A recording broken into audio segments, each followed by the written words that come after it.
Now, Fifth, when you continuously call Puff, does that affect your relationships in Hollywood? I don't call him gay. I said.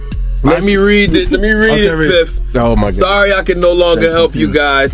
Soon you will all be gay and happy. You are all now left under leadership of Puffy Daddy. Report to the nearest rainbow. Dinner Thieves in theaters January 19th. That's why he says things. He doesn't even know what he's saying is like fruity.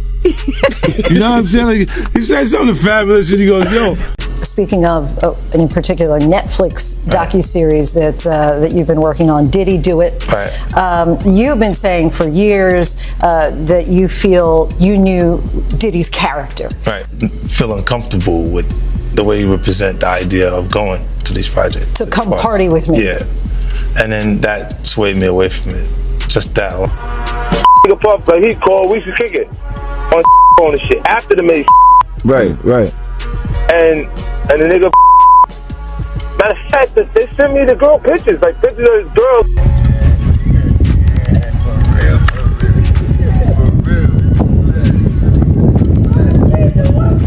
You won't believe the turmoil shaking up the music world right now because Burna Boy, the global Afrobeat heavyweight, is reportedly sounding alarms over a high-profile connection with Diddy that he's now suggesting feels more like a setup than a partnership. Yes, the Grammy-winning star is hinting at serious behind-the-scenes tension, exposing a side of the industry that's far from polished or glamorous. What was supposed to be a powerful collaboration has seemingly twisted into a closed-door situation filled with pressure and unanswered questions. Isn't it weird that the government was so interested in Diddy's baby oil that they took 1,000 bottles away from his house? If the government took 1,000 bottles of baby oil and somebody had things what appeared to be baby oil, and then you have to listen to the prosecutor. He said that they seized 1,000 bottles what allegedly to be baby oil. Allegedly to be baby oil. So that's telling people that it wasn't baby oil. And people think that that was baby oil, they out their mind. I don't believe it was baby oil. Yo, bro, when they went up in there, they knew what they was gonna find. They knew what was ever in that baby oil or that those bottles that appeared to be baby oil, they knew about that at first. You gotta realize 9 times out of 10, that individual that got caught at the airport, that was supposed to be their carrier, told them what they was doing and what they had. I wouldn't put him past that he told them everything. So when they went up in there, they knew they had to take whatever was out there, and that thing that appeared to be baby oil, they took. Remember when Burna Boy was soaring at the top, Grammy in hand and carrying Africa's name with undeniable force? Rising from Nigeria's breakout sensation to a global Afrofusion heavyweight in record time, delivering hit after hit that reshaped the sound and shook the industry. African Giant sparked the movement. But Twice as Tall cemented his dominance with a historic Grammy win, convincing the world he had it all. How many of those come back to be baby oil? Bro, listen to me. Costco don't sell that much baby oil. Where you know sell that much baby oil? Yeah, I don't know any store that sell that much baby oil. I know Costco, they came out and said that they don't even sell baby oil. My sentiments exactly. But you personally, right, what do you believe was in the baby oil? If you ever seen a massage parlor being raided and they walking out the people, do they take the massage oil with them when they go? No, they just walk out the people who are being arrested. If you ever seen a person getting arrested and the people being arrested in those brothel houses, do they take out the stuff in the brothel houses? No, they don't.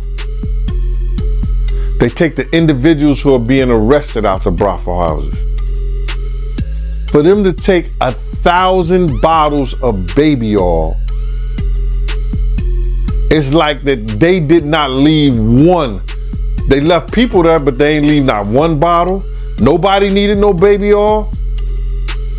So my whole thing about it is that there was something in that other than baby oil. That's why they took all the bottles. And 9 times out of 10, if I would give it a wild guess, it was, and like some of the people told me, it was probably that GHB. What's that? I think it's gamma hydrox.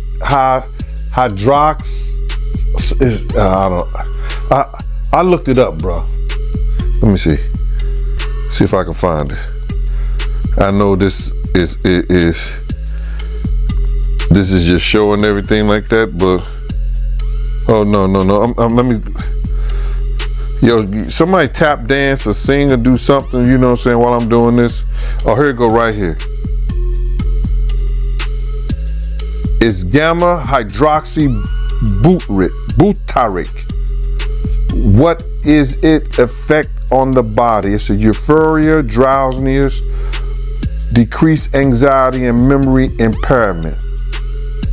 It works on the nervous system and gives you this feeling of euphoria. So they take that and rubbed it on her, and you forget who you are, what you're doing. It can also give you memory loss, drowsiness, and that's under the DEA, the drug. Speculation erupted overnight. People asking how someone at Burna Boy's level could suddenly sound unsettled because one moment he was showcasing success and the next he was posting messages that felt restrictive and uneasy.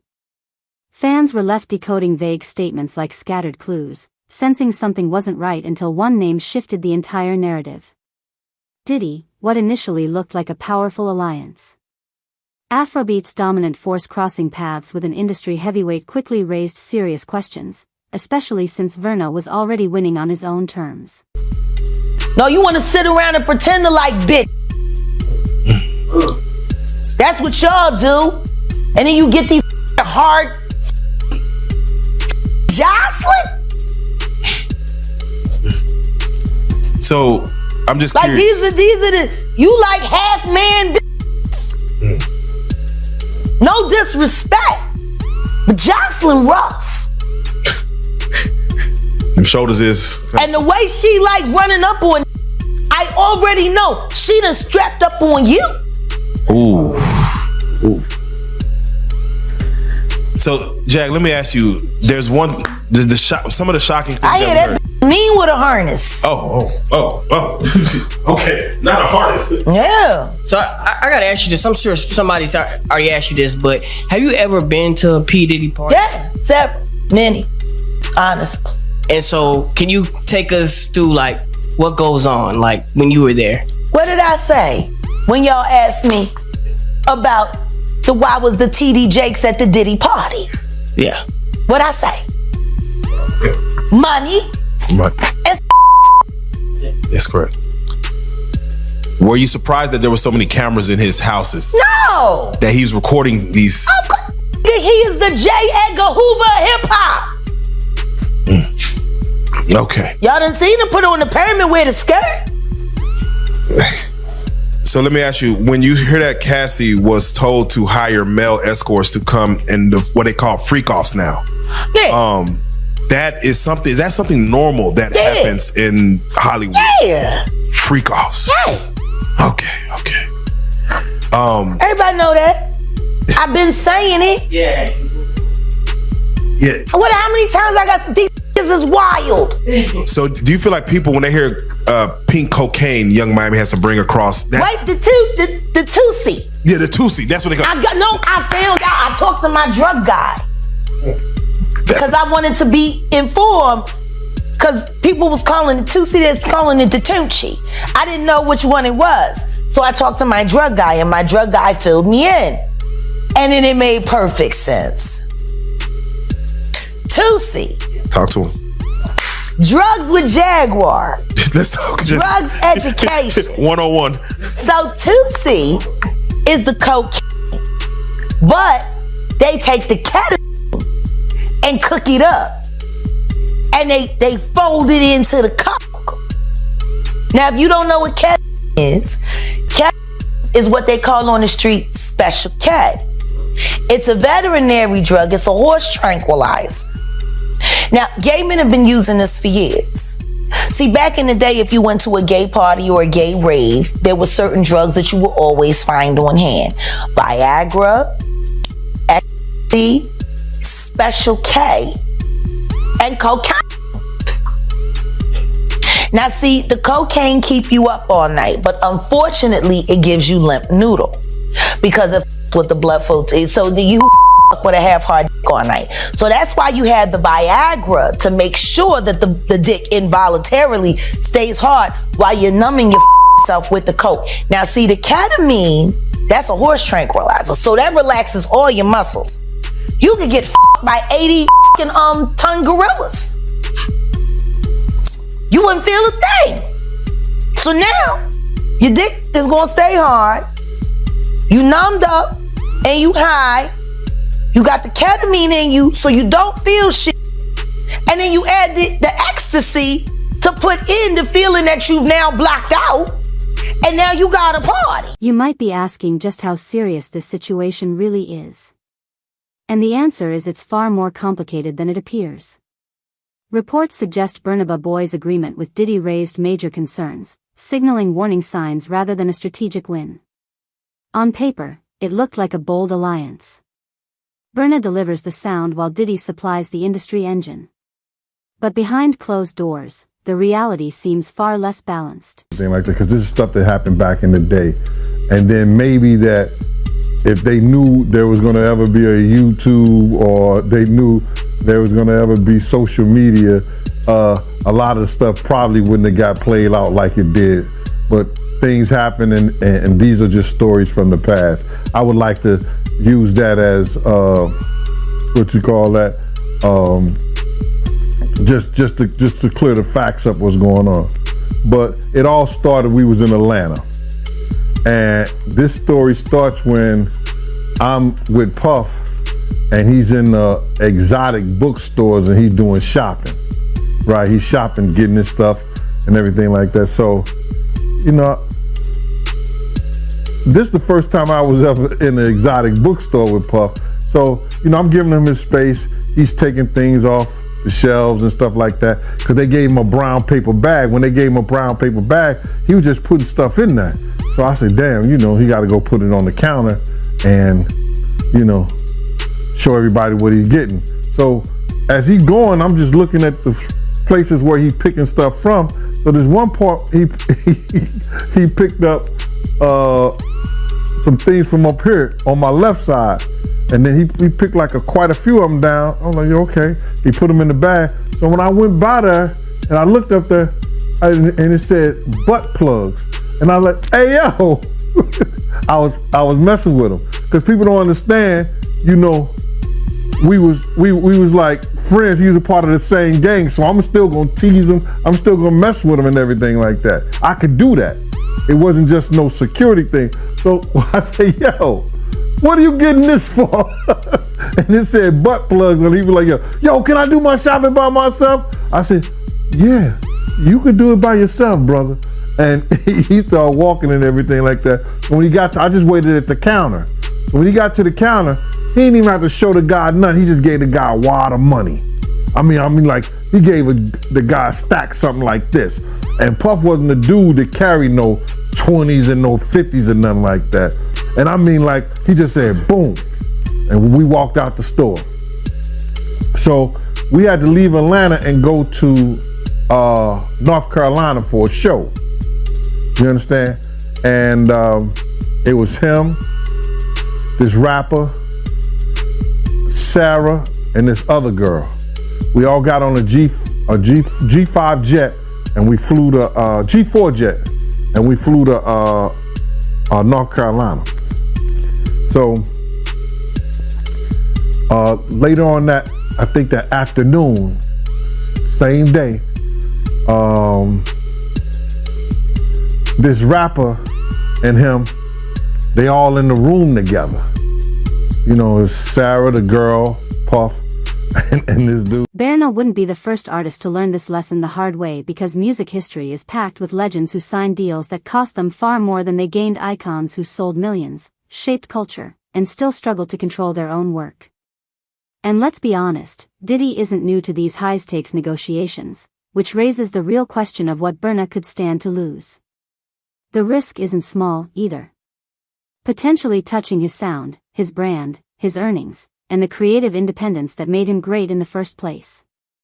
Because contracts like these can tighten around an artist's entire career, turning success into constant restriction. The door and stuff like that, like, yeah, so then next thing you know, somebody rang the doorbell. We had the presidential suite where we was at. So I opened the door and the dude said, yo, I'm here for my cousin. I said, who your cousin? And he said, Ja Rule. I said, well, he busy right now. He said, he busy doing what? I said, he with Puff, they're in the room, they busy, they don't want to be bothered. He said, well, I'm going in there. I said, bruh, you ain't going in there, because he told me they don't want nobody to be bothering them. And he was like, yo, I don't care, man, I'm going in there. That bull like that. I said, yo, bruh, Jesus Christ had to come down here and take the air out of my body before you get in that room right there. Watch. He tried to bum rush me. I grabbed him and threw him against the piano. When I threw him into the piano, Puff and Ja Rule runs out the room. Puff got his towel, Ja grabbing his towel, but they butt the naked. And so then Ja was like, yo, what's going on? Yo, Gene, that's my cousin. He know me well, you know, and Puff was like, yo, Gene, what happened? I said, he tried to get in the room. I told him he couldn't get in the room. And he was like, Puff looked at Ja. He said, yo, Ja said, you ain't want to go in that room because there's a lot of freaking going on. So I was like, oh, he said it was a lot of freaking going on. So that was basically that story, man. You know what I'm saying? They went back in the room, dude felt a certain kind of way, and he left out. So I seen them at the concert the next day, and they tried to, you know, form up against me. But my man Frank was like, I told my man Frank, I was like, yo, Frank, put yourself in that position. Somebody trying to get in the room, and Ja told you don't let nobody get in the room. What would you do? Now, y'all can do whatever y'all want to do, man, but you know I ain't taking no losses. He said, yo, you good, and that was it. Bro, when Ja said, you don't want to come up in there, a lot of freaky stuff is going on. You got to use your mind. What they was doing with those butt plugs. Right. With Diddy deeply involved in Burna's orbit, you'd expect nothing but elite moves and non-stop wins. Yet, reports suggest that deal stirred up more disorder than success. It began polished and picture-perfect studio moments, high-end outings, public praise projecting the image of an unstoppable partnership. But once the doors closed, the reality reportedly shifted fast, with mounting tension, clashing creative directions, and serious disagreements over money and control. What looked like a powerhouse alliance on the surface started to resemble a pressure cooker behind the scenes. He's have enough money to He check. put the boots to that girl. She's supposed to be a good bitch, no matter who she with. All the time he putting a groom in her. Of course he thought it was still gonna work. He thinks he's God. He ain't doing shit. I raped the f*** out of that bitch, put the boots to her last time I seen her. Her and her trainer, boyfriend, husband. I don't get no. So you hear about stories of Diddy like shooting people, blowing up cars. Yeah. Is he this gangster that behind the scenes that is that him, or is that people Shout around? out to Wendy Williams, the first woman to uncover the homo thugs. That's what these download was called when Wendy first started talking about it in the 90s, the homo thug. She talking about Diddy. And then what's the stuff that's happening to Wendy Williams? Do you think this is all connection too? Of course. They've been waiting. He's been waiting. He was waiting for Kim. Remember? He was waiting. The casket was ready. She was literally casket ready. Some people are saying the whole Wendy Williams documentary that she's pretty much allegedly playing this way to keep herself safe from him, from any unaliving. It's been working for Orlando Brown. Why wouldn't it work for Wendy? To play crazy. Why wouldn't it work? Hey, no. Hey. The oosh gosh whoosh wash. Orlando's brilliant. Right. Yeah. Y'all spent time with him. We did. Yeah. He's highly intelligent. Yes. Imagine what it's been like to wear this character for this long. No. I can only... That he does is a character. Actually, the shit he does online is the best acting he does. Is he speaking truth? Of course he is. You know? We seen Quad on set. Major pain in his ass. Literally. Since he was a kid. Man. And in milk ram. Talking about expensive pain. Now, in his ass. Wait, this is Philly you're talking about now. Wait a minute, Jack. Meek. Wait a minute. He's a Fruit Loop. He Diddy 5. This is Philly. He's a deep fried period. He Diddy 5. He Diddy fried. He the Diddy do our bop. Meek. Real rap. You think that audio that they put out was real? Yeah, that was him. Nicki put that up there. That Nicki recorded that at the off in the Calabasas. She been waiting to drop that shit on Meek. She just wasn't gonna tell nobody it was Diddy. But now that Diddy out there, why not? So then who's the guy who's claiming he recorded it? Oh, somebody that got paid? Yeah, he said like I was standing somebody outside the door. That got paid. Yeah.